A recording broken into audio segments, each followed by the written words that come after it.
What are we doing here? And where are we gonna go? It's like we just woke up one morning, and then it's welcome to the show. Don't ask any questions, just go with the flow. Make as much money as you can, and try your best not to get broke. Copy everything you see on the TV, from the hairstyles to the clothes, and don't think too often, just do exactly as you're told. And if you ever get confused, then just turn towards the alcohol. You still hear your thoughts? Then just turn up the radio as you learn to live a lifestyle of drugs, sex, and rock and roll. But in all honesty, I just need to know, is there more to the cycle than growing and getting old? Living and dying just to leave behind a happy home and a whole lot of property that somebody else is going to own. I just really need to know before the casket's closed. Cause I'm not willing to gamble with my soul, nor am I ready to take any chances. These are just simple life questions, and I'm just searching for some answers. Like, what are we doing here? And what is our purpose? How did we get here, and who made us so perfect? And what happens once we go, or is this world all really worth it? Questions we don't answer because apparently we don't really have to. There's no purpose to this life and our existence is merely natural. Then in that case, please let me ask you, did you create yourself, or was it somebody else who had fashioned you? Cause you're a being that's impeccable, faultless and unparalleled. You're a product of supreme intelligence, and I'm merely being rational.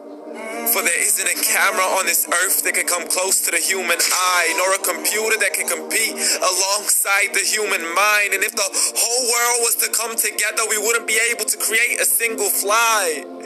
So many signs, yet we still deny.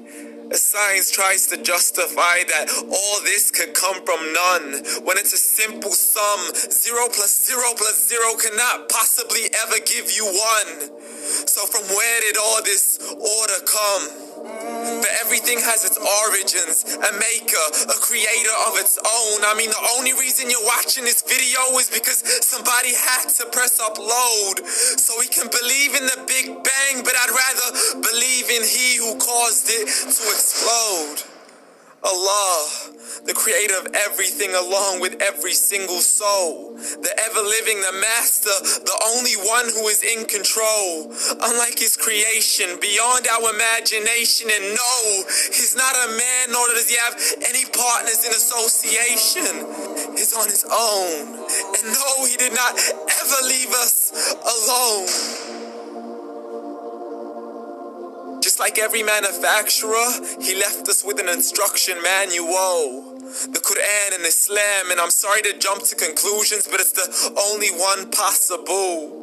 The only definition of God is the one and only supreme being. It's logical. A book with 0 contradictions, with miracles that are both scientific and historical, all revealed over 1400 years ago, like the detailed description of the human embryo. The descriptions of the human embryo in the Quran cannot be based on scientific knowledge in the 7th century. To the mountains as pegs holding firm the earth below, and the 2 seas that don't mix in a complete separate flow, to the planets in orbit, alternating night and day as they stay in flow. The expansion of the universe and the creation of everything from H2O, to the stories of the past and the preservation of Pharaoh, to identifying the lowest point in the land where Persia defeated Rome, the gushing fluid that created man in the glands between the ribs and the backbone, and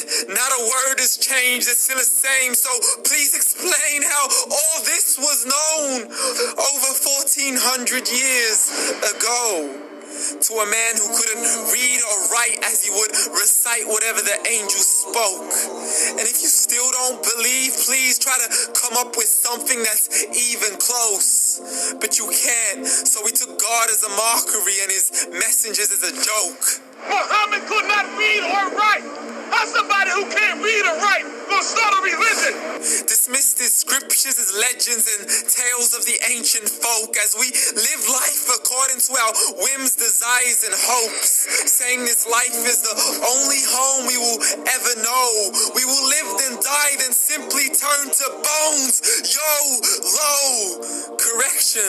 After the grass dies, the rain arrives and it regrows, and Allah promises to do the same thing to your very soul and bring you back from your very fingertips to your toes, as the all-seeing supreme being watches us so close, and we are surely being tested in our wealth, our health, and our self, and everything that we've been blessed with. So believe, for we will surely be resurrected and be brought back to our Lord and account for every single deed as He hands us our books and orders us to read.